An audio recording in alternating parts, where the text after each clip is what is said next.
What's up, everybody? You guys are the first to see that intro, which was done by our amazing tech manager, Sebastian Salvador. So thank you so much for getting that to us ASAP today. It was phenomenal. How are you doing, Edgar? I'm doing really good. I'm excited to be here. I like this intro, by the way. So shout out to Sebastian for one sharing the gifts of his creativity with us, but two for getting it done, and it looks great. How are you doing, Deanna? I'm doing good. I'm excited. I know this is like our breakthrough moment for Midwest Chicana to be on the platform under Latinx Education Collaborative. So I'm super excited for this. Excited about this. Are you Yes. excited about this? Because I think it's an opportunity that to bring more viewers and to bring more communities together and to really share, which I know you're going to do in a moment, about how we work together and how that impact happens, and really just having that opportunity to be ourselves and bring our creativity to the forefront, just like Sebastian did. Absolutely. Well, I think as we're thinking about continuing to stay connected to community and really continue to talk about the work that we're doing and how we can help and how we can improve. I think these are great platforms to do that, right? To share a little bit more about the work, some of the exciting stuff that's happening, and also to continue the conversation with community about how we do the work and why we do the work and what's important about it all. Um, I I was really excited to see Barrio be Yes. cool yesterday. Mhm. Do you want to share a little bit more about Barrio and Yeah. La Cafe and like the space and the spot and why we do that kind of work? Yeah, absolutely. So we had our first barrio for 2024 yesterday at Ola Cafe with Araceli, and she is phenomenal. So I had not been there yet, and walking into that space, it was just like you felt like this is the space I need to be in. Like this is my space, and that feels so good to do that because I know growing up, I didn't have a lot of those spaces. I went to Casa Feliz when I was a kid with my grandparents, and that felt like back then, like, yeah, this is my family. Like, even though most of them weren't my family, they were my family because we all just got together there in the mornings and hung out. And I haven't been able to find that kind of space since then. And so doing these barrios has kind of been that, right? But in multiple amazing spaces because we all connect in different ways. And I think bringing in small businesses the way we do brings in a connecting point for everybody, right? We're not Yeah. just solid in one spot, or we're not just at the LEC, but we're opening the doors to many different communities and supporting our entrepreneurs is what we do. So, and another thing is barrio is just easy, right? I mean, it takes work to do it. It takes work to market. So shout out to Lexi Rios for always marketing amazingly. But it really is just about bringing community together. And I think we all just do that organically without even thinking about it. Yeah, what I love about Barrio and some of the activities that we've been doing over the last couple of months, particularly with you joining the LEC team and us supporting and keeping the Latino Arts Foundation growing and thriving. I think it's this opportunity to really think about representation, right? To think about representation, um, particularly when it's student centered, right? Mhm. We're thinking about the young people in our community and why we engage with folks, right? So, educators, we know representation means in classrooms. We know what happens when um, teachers reflect the students that they serve, right? It's going to increase better outcomes for young people and it's going to improve experiences. We're thinking about um, parents and caregivers and like how they're navigating schools and how they're navigating life, right? And then how we're supporting them to make sure that they're able to be present and have access to their children's education. We're thinking about artists and their impact on young people, right? And what is it like to have a Latino artist that's going to teach you about creating music or painting or calligraphy, whatever it is, right? But that Yeah. connection and the ability to be creative and to be transformative in that way. Entrepreneurs and thinking about like, all right, a lot of the parents and caregivers and educators we serve are also entrepreneurs. And whether they're entrepreneurial in the classroom, whether they're entrepreneurial in the homes, whether they're actually doing small businesses and whatnot, like all of these activities have an impact on our young people, right? And so for me, Barrio is a great space for the community to come together from all walks of life, and really celebrate us just being in the same space. And like, um, I think being able to share ideas and be able to Mhm. figure out how do you actually collaborate, how do you actually create those conditions for our young people to be successful. At this barrio, we had Cornell Ellis as Yeah. our amazing speaker. So we do try to have speakers every so often, and we definitely wanted to have Cornell show up for Black History Month. Give us your relationship with Cornell and just what he does, and for the people who haven't been able to see that or weren't there to see him in person. Yeah, so Cornell Ellis, he is a leader of an organization called the Block, Brothers Liberating Our Communities, and their specialty and their focus is on increasing and retaining Black male educators. The national statistics around that are 2% of educators are Black men, and there's so much conversation about why Black men in education are critical to the success of our young people, and so he's been doing an incredible job of one. Creating awareness around that, but two, trying to find solutions on how do you actually improve those conditions, right? And how do you actually create the environment in where Black men can be successful? And so he's an educator himself. He is somebody who is committed to ensuring that our young people have diverse talent, right? Like have diverse folks as part of their folks. And Cornell is actually somebody who is really into history and context as well, right? He's somebody who just innately understands and is creative and curious about like what drives things. And so for him, he's an entrepreneur. You know, he wears that hat. He's an educator. He wears a hat. He's a dad. He wears that hat. And so, you know, he's a really good example of like the community that we're building, right? And who's a part of it. All his work is really about, again, improving the outcomes and conditions and experiences of our young people. So I'm glad that he showed up. I know he's got some big plans. I think he announced some big plans. And so I'm excited to see what he does next and how he continues to grow. So Yeah, thank you, absolutely. Cornell, and thank you for being there. Absolutely. And just appreciate you, Edgar, because I know a lot of people were like, oh my God, Edgar, he's so phenomenal and has been such a great support system and mentor to a lot of people here in Kansas City. So I want to give you this platform, Edgar, to just really, just talk about the work you do, what you want to see for the future of now these three organizations you have. I mean, what I see, and I'm sure a lot of us see, is that you've taken on the Latino community and really are here to truly support them, right? And even with Latino Arts Foundation and coming along with LEC, it was just, I mean, it's a no-brainer, right? It's like, why not? And that's exactly what we talked about, right? Just it makes sense because it's art and education. They both align. So I'd love to just hear from you, like what you see as all this amazingness and dopeness coming out of this. Like, what do you want to see? One first, I want to just kind of shift a little bit of language. So I'm not taking over any platform. I think I appreciate you sharing the platform, which you have built. Two, I appreciate the kind words, and uh, I'm gonna just remain in gratitude with that. So thank you for that.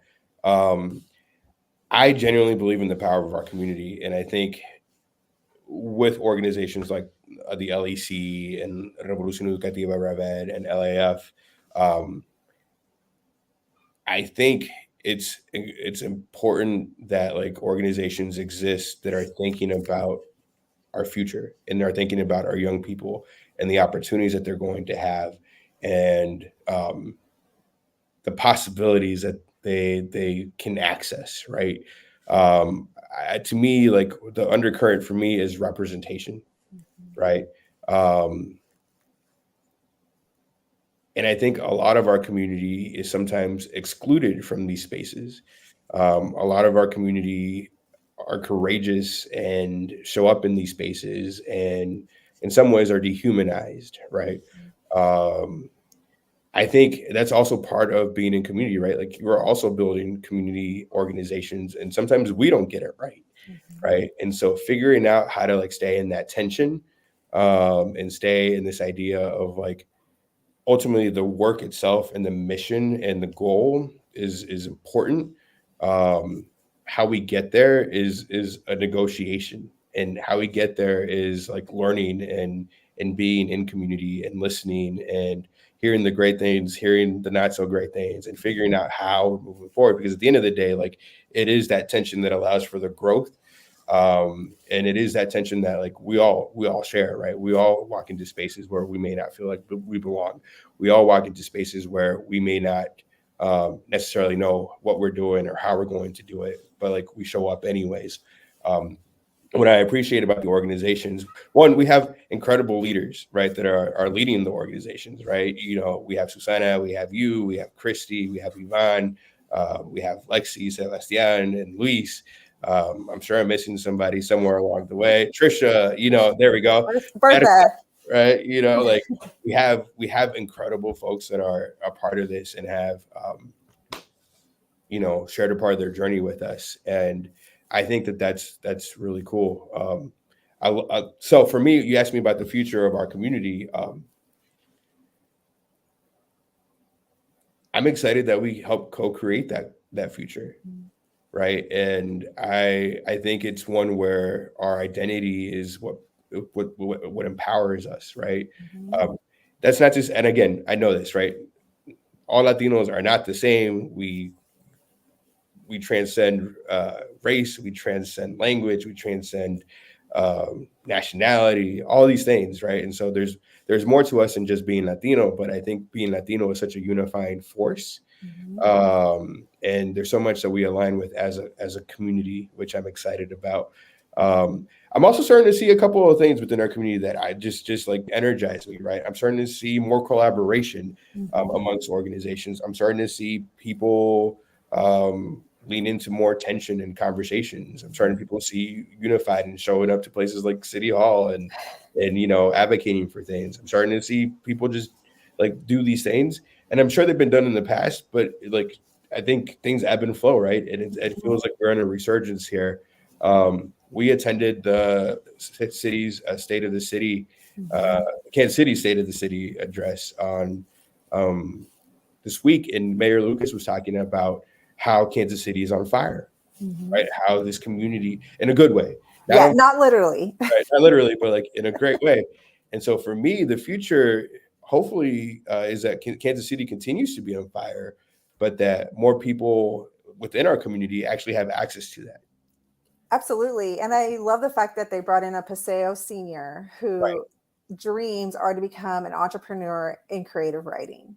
Those are things that you just not did not hear, you know, I don't know, even years ago, even when I was growing up, that's just not something you did as a career. And to have him go up there and just be like, this is what I'm doing, that hit me really hard. Like, yeah, that's it right there. You know, we also saw like the arts very present. Melissa Mhm. Ferrer Seville, the first poet laureate of Kansas City, was opened up the space, right? And so she set the tone for the conversation. We also we saw a lot of things, right? We saw a silent protest there as well, Mhm. and I think it was interesting just to be a part of the entire conversation because like that's community, right? Not everybody in that room agreed with each other. Not everybody in that room. Um, Maybe gets along or whatever. Yeah. The reality was, but they're all there because they know that Kansas City and this community is important, and like, but we all have to show up. So that was a cool space to be. We've met a lot of interesting people this week too, right? And like, it's interesting to figure out like how do these conversations actually impact education? Yeah, absolutely. And I feel like they all fit in a different way. And that's what I'm learning as being a part of this organization is the how everything is just opening up and it's like everybody has a place to fit. And like, how do you help support that Yep. to become alive? I've been in some conversations recently around just, you know, college access and what that means for our community and whatnot. And one of the things that I think I'm learning about this is that, um, at least one of my takeaways is that I really want our young people to have choice and agency in what they choose to do after high school, right? I Mhm. want them to be well prepared for whatever decisions they're going to make, whether they go straight into the workforce or they choose a different pathway or go to college. Like I want them to be able to do that and to do that proudly and to do that with confidence, right? And I think that that's part of the challenge is like there are so many groups that are innately tied to the success of young people, right? Yeah. We think about educators, we think about the representation and how do we support Latino educators in the space and how do we help increase the number of Latino educators in the space. And that work is incredibly difficult, right? I Yeah. think finding support that is one comprehensive but also individual is a real challenge. Um, Getting young people to get excited about education and the possibilities in that work can be a challenge. But it's like the teachers that we serve and that we work with, like they're excited about the future, right? And they understand the challenges that they're facing, but they also have a vision for what's possible, and that's inspiring. Yeah. Think about parents and caregivers and the folks that we are in conversation with daily, and the challenges they're navigating, right? They're trying to figure out how to ensure that they have enough income to support the families. They're trying to figure out how do they have enough knowledge and to navigate difficult environments both at work, at home, and at school. And so if we get folks, not give folks actually, let me correct my language there, but if we like actually unlock the energy and the power within Mhm. our community, like it's a transformational thing for our young people, right? Yes. Um, so that's how I'm thinking about this work. And that's how I'm thinking about the opportunity to partner and to collaborate and to figure out different strategies on how we actually show up for our young people. Um, you know, 5, 6 years ago, when I had the idea for the LEC and a fleeting idea, it was like it was rooted in this idea that like I would walk into spaces in schools and see a large number of Latino students, but not see any Latino staff, Mhm. right? Um, and that's a problem. Mhm. Latino students in Kansas City in the public education system, they make 30% of schools. In Kansas City, Kansas, it's 60%. Like our students are in classrooms today, right? When we look at their outcomes, though, and we look at their academic achievement and their growth, we're not seeing what we want to see, right? Mhm. When we're taking a look at literacy rates for our community, we're not seeing what we want to see. And if we don't get it right when they're young, like these challenges persist, and then we can't catch up, which means like opportunities are limited long term. And so I think um, that we have to figure those things out. And the Yeah. great thing is there are a lot of people working on these issues, right, from their own kind of vantage points and from their own places that they want to work with. And so, how do we align those things, and how do we help support the community that exists? Talk to me a little bit about identity. I know we've talked about a lot of that this week, and it's actually opened up my mind more about how identity is really that groundbreaking piece to really bring that power to the forefront. I mean, tell me your thoughts on that. Yeah, I think I've definitely been on my journey of identity. Who am I? Like, what am I about? What do people think about? What do I think about? Like, where's that balance? All this kind of stuff. Um, I think particularly, I think about this in from the lens of educators. you know there's a lot of research that exists around educators who know themselves, who understand what they're bringing to the table, who understand their cultural assets, who have pride in their sense of identity, Mhm. and are able to walk into spaces which may reject some of those identities, and still thrive. uh, those are great role models for our young people, right?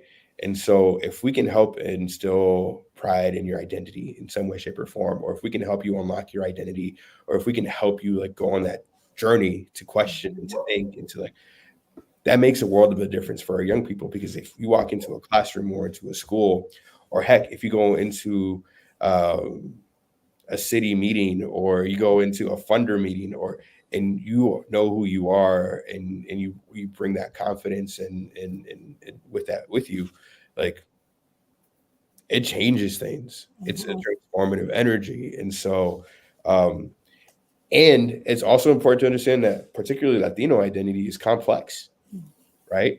um there's so many different types of way of being Latino, and there's so many different, there's no wrong way to do it, right? And definitely there's no right way to do it, but there's a, like, exploring that. What does it mean? How do you connect to this identity? How do you connect with to Latinidad overall? Mhm. um and how do you, how are you in relationship with that? And so I think for a group growing like in our schools, like, that wrestling is important, because the questions that you and I have are probably questions that they're facing in schools, and if they're not seeing people they can talk to about that, if they're not seeing people who mirror some of their culture, their identity, if you're not seeing people who maybe speak their language, like, those questions you may not be able to ask, or you may not be get answers to. And so identity is important in that way. Mhm.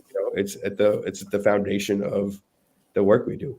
It's also like how you think about belonging. So Yes. now, like, I'm ranting, so my apologies. You're good. This is what we're here for. This is what the podcast is for. This is what we do, right? Like, I want to bring it back to how we were, what, in 2020, 2021? Back in the day. Um, so, belonging is such a powerful force in our schools and in our communities, right? Like, I think to be human is somewhat to want to belong, right? To want to belong to something bigger than yourself. Um, and identity is a part of that conversation. Mhm. How you think about who you are also can inform, like, where you think you belong. Mhm. And or how you think about who you are can also inform, like, how you show up in places where you don't think you belong, Yep. right? And so having clarity around that, and having clarity around all this, allows you to show up, and then that leads to authenticity, right? That leads to all these other larger conversations, um, and that's all complex.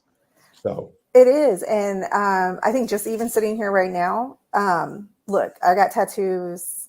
I'm a Chicana. I come differently than others, but the acceptance that I felt within all the organizations that I support and they support me has made it even easier for me to bring to light the work that we're doing, right? And it's becoming even more so authentic because of that. So, I mean, how do you feel about that? Because you have an array of people that are on your team that you support. I mean, that has to be like the best thing to wake up to and just know that it's just so diverse and inclusive and beautiful. well, I appreciate that you say that. I think we're like as an organization, we're an organization, right? And so we're constantly navigating those waters. I Our team is dope, Yep, right?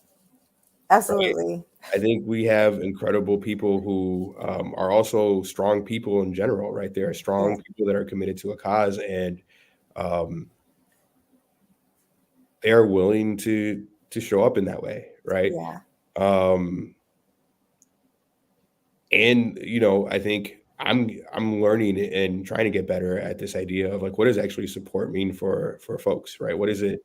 How do you think about, like, creating space and time and energy around supporting people and doing that?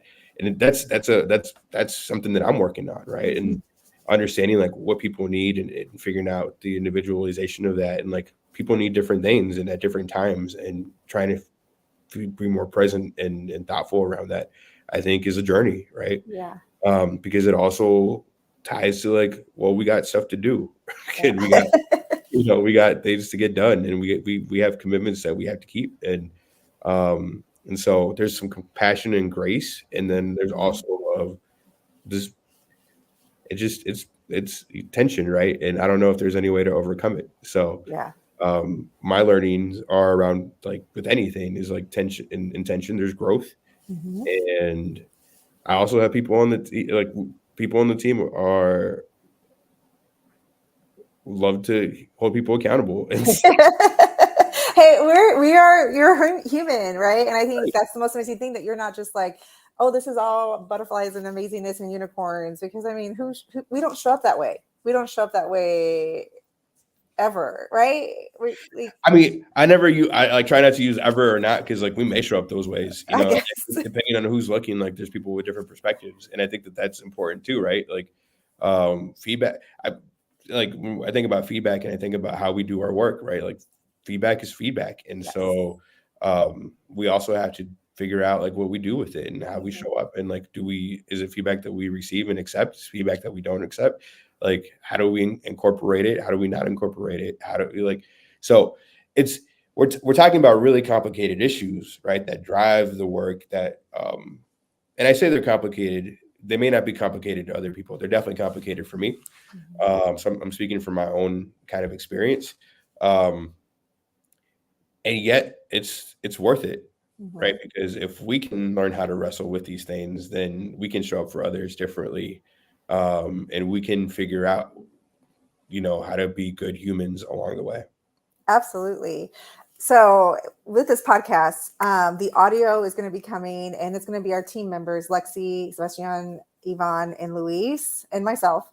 And what we're all talking about here, and the fact that we can just talk openly and talk about things going on in our communities, within ourselves, on all levels, is kind of what you've opened this door for, Edgar, for our team to do. And I think it's just a great way of not only sharing out, but sharing in, because we've done a little bit of pre-recording, and it's just the amount that we are so much alike that we didn't even realize or ask is coming to light. And I think that it makes it even easier for us to work together in the end.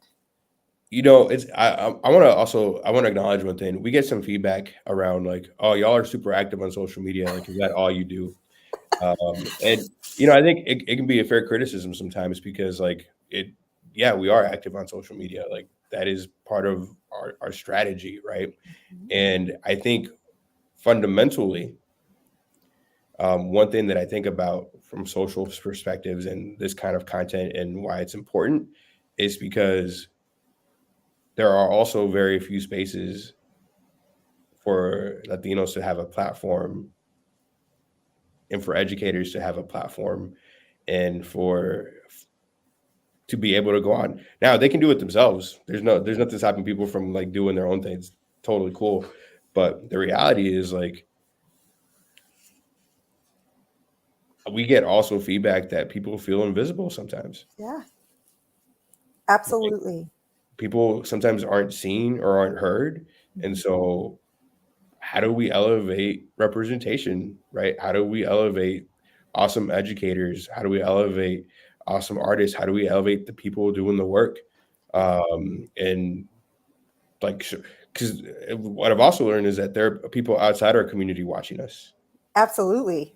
Right. And there are people that are not our audience targets or whatever, like that are watching us and learning. And, we'll get a random email here or there being like, hey, I really appreciate you talking about this. Or, hey, like, I didn't know that would be an issue. And so people are watching and learning, which is why we take advantage of these kind of platforms and opportunities, because like they need to exist. Yeah, absolutely. And I mean, just giving your team that opportunity to come to light allows them to feel like we can do that with others as well, right? Because if you feel like you're enclosed, it's not always easy to be able to invite other people in to do that. So appreciate that ability to do that. And like it takes trust, right? And it takes the same things that we're navigating inside of the organization, we're navigating outside of the organization, right? As people. And so I try to think about like Midwest Chicana is a great platform. And I've seen some of the conversations that you've had with others, and they're powerful conversations, right? And there's something healing about being able to tell your story, right? There's something healing about being able to share your story, but then also own it in some ways. That's part of the reason that we do the Expresión Fellowship, right? Alongside our friends at Storytellers for Change, because storytelling is a fundamental part of advocacy, right? And people change. There are people that are impacted by your story that either see themselves represented or see themselves reflected. And now they're willing to share their story, and then they share their story and somebody else is willing to share their story.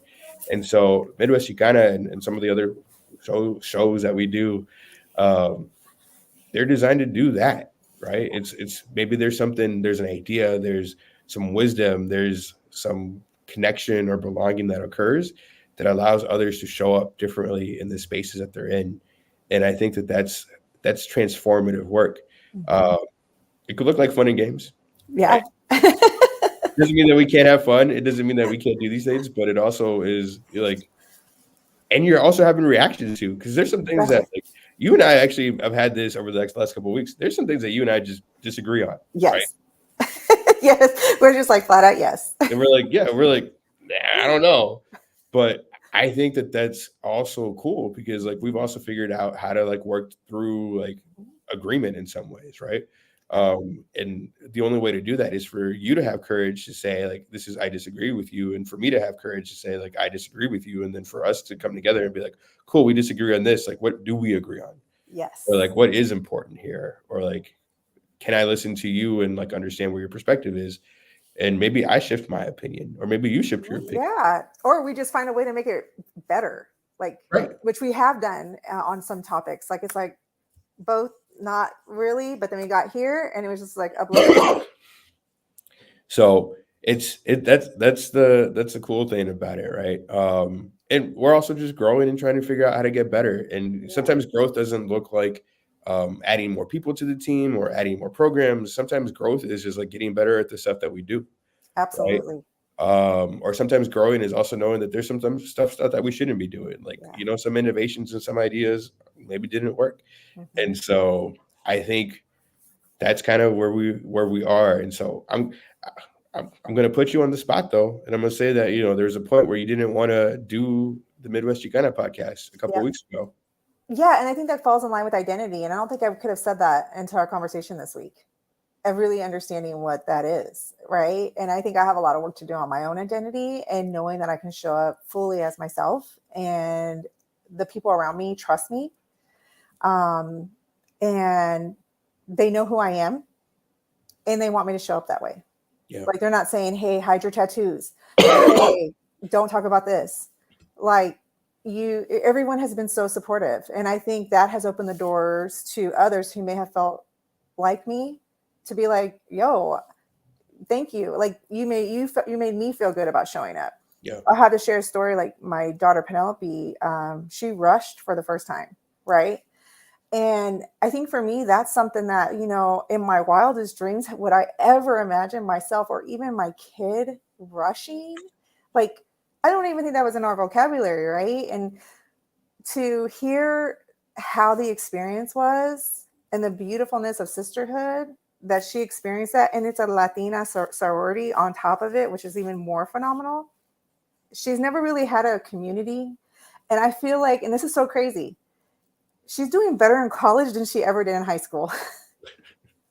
Grade wise, community wise, expression wise. So I know not everybody has that experience. And so definitely want to say that. But this experience that my child is experiencing is something I never, ever thought was going to happen. And I'm just so proud. And I know there's so many kids out there that maybe don't have that opportunity to do the things that they love to do, or even be able to express themselves in the way they do. And I think that's why these organizations that are centered around Latino Chicanos are so important, because it's not that we're trying to segregate ourselves. It really is because we're trying to ensure that our voices of those that need it know that they have that space, right?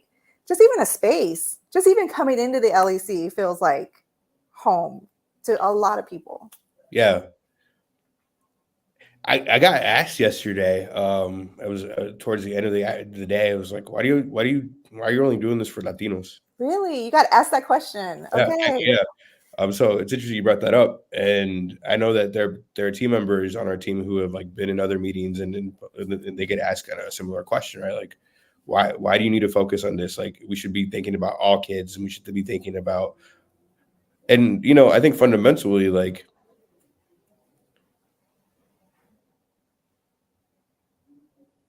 are you all thinking about us? Yeah. We're back to Midwest Chicana. Like, I love this. This is exactly, And and yes. and that's not to be like combative or anything, but like, are y'all No, thinking about us? Because if you were thinking about us, then like you might see more of us in places. 100%. You might see, I don't know, like just more evidence of that, Mhm. right? Um, you might see people going to the Chicano Art Festival and not being afraid to attend.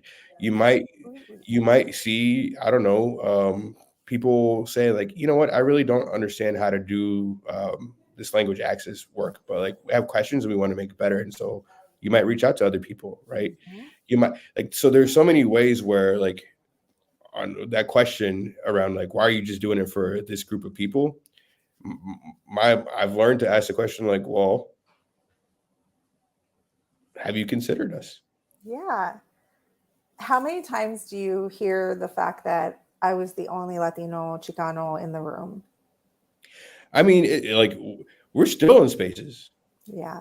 right? And I think about this because I think one of the interesting things for me is that um, there are plenty of conversations that are happening around education that don't happen in classrooms or in school buildings, Mhm. right?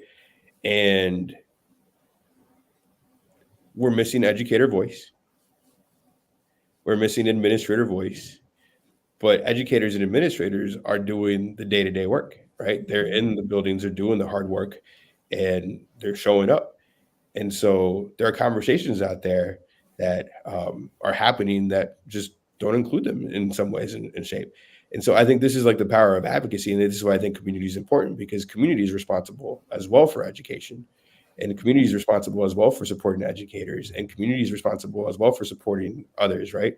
And I think this is where like the conversations get more tricky, because how do you create champions in people who are in rooms that you can't be in or may not be able to be in or you don't have time to be in? And like that's also the way that I think about the work, right? So how do you relay the messages, and how do you push, and how do you listen, and how do you, like, when you're asked a question, like how do you respond in a way that affirms the community and that creates that opportunity for people to consider a different perspective? And I think I just ranted off on that one too, but like, you You know, did. That's exactly what needs to be said. And what I love to ask you right now, and this is just the rawness. An aspiring teacher, right? Thinking about it, maybe even not even thinking about it, but in their head, they're like, I'm in this field and I love just the educating part of it, right? I don't know really how to go beyond that, but I think there may be some education piece.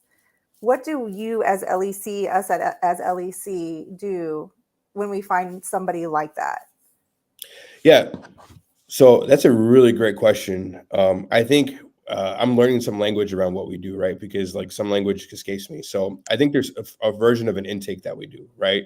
So that person, that young person, is going to meet with somebody on our team, and we're going to have an initial like one-on-one kind of introduction. Like, who are you? What are you about? What do you want to see? What do you want? Right? Like Yeah. out of this, like, what is it that you're hoping to accomplish? Two. We try to connect them to the best resource, right? Like, because we don't have all the answers. I love that right there. Right. Like we know we're not the ones that have everything. Right. We Yeah. have some opinion, like we form some opinions, and Mhm. like they're informed opinions because we've been doing it, right? But again, like there are plenty of people that it's an access thing, right? So let's say an aspiring educator comes to us and says, like, I don't know about financials, or like I don't know about like how my money, or I don't know if I can pay for this. Well, Mhm. great. Have you talked to how we connected you to the Hispanic Development Fund? You know, Absolutely. we've made a commitment to donate $5,000 a year to the Hispanic Development Fund. They match it, it becomes $10,000. It's not a lot of money, don't get me wrong, I'm not saying there's a lot of money, but collectively I think we're either on year 4 or 5, so we've Yeah. over time like donated either 40 or $50,000 matched, Mhm. um, to support aspiring educators, because we know every little bit helps. It's not everything that they need, but it's something. And so it might be connecting them to that phenomenal resource in our community. Um, They might need other supports in which we're like, you know what, let's connect you to somebody at Guadalupe Centers who can support you here. You know, if they're working through some issues, maybe they need a little bit of behavioral health support. Like, all right, Maddie Rhodes, like, here you go. Like, how do we partner with Maddie Rhodes? And so being intentional about this idea that like we have great organizations in our community that are willing to help, they're willing to step up, but they may not have access to is that, right? Now, it could be like, you know what? I don't know how to advocate for this in my classroom. Okay, cool. Well, here's some educators who have done this really well. Or like, I've experienced this, and here's some tips that I would give to you, right? Oh, or are you looking for a mentor, right? And so here's somebody that I know that is looking to connect with you in these ways. And so if it works and it works well, like we have our intake, we have our conversation, we share the resource, but then the most important thing is like, how are we following up? Yes. Right? Yes. Did you get what you need? Awesome. Did that work for you? Great. What else do you need? And so the work, if we do it well, is intensive, right? Because like it's not about like us putting together a cohort or putting together a like 2-3 week program and like, all right, you're ready to go. Like it is about like if somebody's checking in on you all the time and seeing how you're doing, like particularly if you have a relationship with us and we built a relationship, like that makes a huge difference. Yeah. It's building relationships. I mean, at the end of the day, that's our work. And you know, I think we can get better at building relationships, right, across the board. And like that's a challenge that like is a meaty challenge to solve. I see organizations that do it really well. I see organizations that don't, and like I'm still trying to figure out how we do it, right, and how do we evaluate that. But it is this more intensive approach to this work. And as I talk to other folks in this space, particularly around educator retention and recruitment, I think some things that people don't recognize or appreciate is that like it requires that level of intensity. Yeah. Right. Particularly if the educator, a young educator, goes into an environment where they don't feel like anybody's paying attention to them. Absolutely. And that happens more often than not, right? And so if you're not being paid attention by the own employer that you have, and like maybe you feel lost and you ask questions there, like who do you go to? Yeah. And we want to be that organization, right? We want to be the organization that you go to and you feel comfortable asking and doing that. And so that's part of our work. I don't know if that answered your question. Oh yeah, it did. I just want because I know there's a lot of people that ask, well, how do you do this? Like, or even this next question, how do they get a hold of us? Like, tell them the process. You get a hold of us? Yes. Well, you know, it's funny. So right now I'm trying to figure out how we fix this website that we got. And that's just being raw. Like seriously, That's raw. That's you like have 3 organizations that you're trying to put into one thing. Well, we're not. So we're trying to forget the 3 organizations or whatnot. Like it's less about like the structure of the work and more about like you're right. Like how do you communicate with us? So I think we've been really good with referrals, right? People are referring folks to us, and so that's part of it.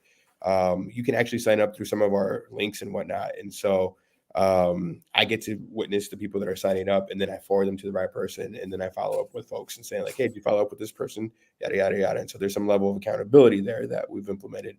Some people are like word of mouth, right? And so you've seen this happen to you. They come to a lot of your event, and then they tell you like, oh, my daughter wants to be an educator, or my daughter is an educator, and so like now then you connect them to Susana, or you connect them to Ivan or whoever on the team, right? And so like it's in a very organic way. Yeah. Simple as that. But also just coming into the office, right? 2203 Yeah, you know what's really cool? So when we got the office space, it was we were right after the pandemic. We knew that we were going to hire some people and that we would need some office space, and so that was kind of like the basis of like getting the space. But one thing that I've learned and have grown with is that because we have an office and we have a space, we have folks that visit us, right? Folks that show up. And sometimes it's not planned. Sometimes there's not a scheduled meeting. Sometimes people are just showing up and then asking questions. And so it's really cool to see the team like show up and like answer and help direct and guide and like here's how you do these things. But it also makes us a part of the neighborhood that we're in. Yeah, absolutely.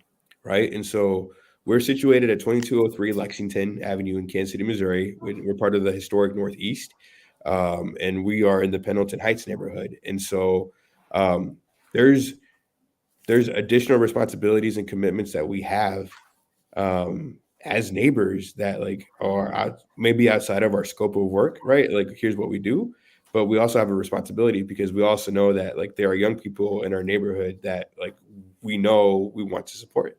Yes, So absolutely. Okay, so a last fun question. What are you doing with this big old weekend? Like Super Bowl weekend? I'm not sure how you feel about football, but or let's just say Taylor Swift on top of that, but all the loaded questions there. I know. So, I heard that Taylor announced that she was going to drop her new album, and it's Yes. with the Midnight Poets department, or not the Midnight Poets department. I'm messing it up. Oh, the Swifties are going to get me. No, it's like that. I keep thinking Dead The Poets Tortured Society. Poets. Yeah, Tortured Poets, but I keep Poets saying Dead department. Poet Society. I have Robin Williams in my mind every time it gets said. So It's the Dead Poets Society, or the Dead Poets Society.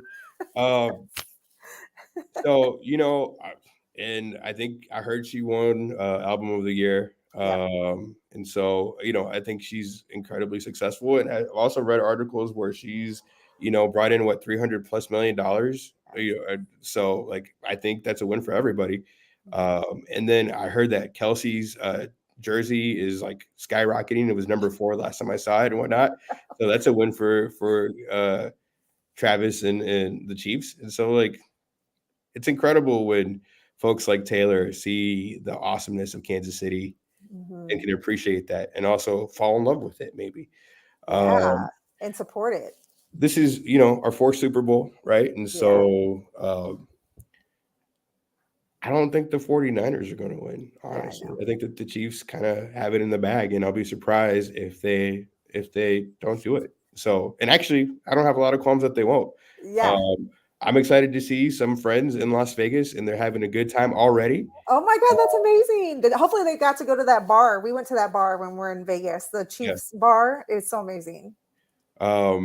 And so, yeah, I think it's an exciting time. I also now, the real question that I have is like, will we shut down on the 14th for the parade? Ooh. And we had parent teacher conferences that night as well. So, it's also Valentine's Day. It So, is. like, there's a lot of important things going on that day, Yes. and clearly, like the parade will happen. Yes. So It's it's a fun time to be a Kansas City. Yeah, and Valentine's Day is my mother-in-law's birthday, See, so even more, probably be at home rather than even at the Super Bowl parade. So, yeah, so absolutely, are they going to win? Absolutely. absolutely. And was that good? It Did I do was well? You did amazing. You did Fantastic. amazing. I'm telling you. I mean, you can't. It's beautiful. It's just beautiful. Yes. Well, we have so much going on. I mean, I know we can find it on all our social medias. Thank you, Lexi, for posting a lot of that. But there's a lot of events coming up for sure. So we definitely want you to stay connected. If you can't find us, like he said, the website's a little bit wonky right now, but we have all our social media pages and links that you can go in and definitely, and also reach out on Messenger. Like my Messenger, I know our team's messengers are always open and willing to support in that way as well. So yeah, we have lots of availability. Yeah, and I would also say like we have lots of opportunities to grow, right? Yeah. As a community organization, and so I always welcome direct feedback. Mhm. I'm happy to put my email in the chat, and I'll follow up and have a conversation because I think ultimately um, the work that we do is critical, Yeah. and we want to do it well. Okay. Give a last goodbye. Like, what do you want to say to Oh, everybody? that's goodbye. Not that kind of thing. You know what I Wow. mean? Kind of like how the mayor said the city's on fire. Not literally. The city is on fire, but Latinos are the fuel. And Woo. like we have to understand and appreciate that. And Yes. when we think about the Kansas City of the future, we're thinking about a Latino Kansas City, right? We're thinking about a community that should be language accessible. We should have a community that there's Latino public art. We should have a community that has professionals and leaders who are from and look like the community that they serve. We should have the best education systems in not just in the state, but at the country level, at the country, right? Yeah. And so I'm glad that the city is on fire. I love that we got the World Cup coming in 2026. Yes. You know, I'm excited about the new stadium, CBKC Stadium for KC Current, being the first women's professional soccer stadium in the country. Like, I got concerns around affordable housing and like gentrification and all these other issues that are impacting our neighborhoods. But the reality is like, if Kansas City is on fire, Latinos are the fuel. Absolutely. Are we going to end it right there? Yeah. Oh, you're going to get quoted. That's amazing. I'm going to start Maybe.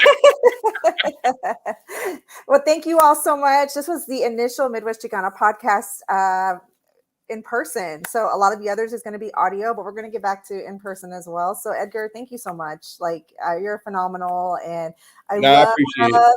spending this time with you on here. So, and I know others love seeing you on this platform. So we just appreciate you. Well, thanks for the opportunity, and thanks for folks who have joined us and listened. Appreciate you all, and I hope to see you somewhere soon. Yes. Goodbye, everybody.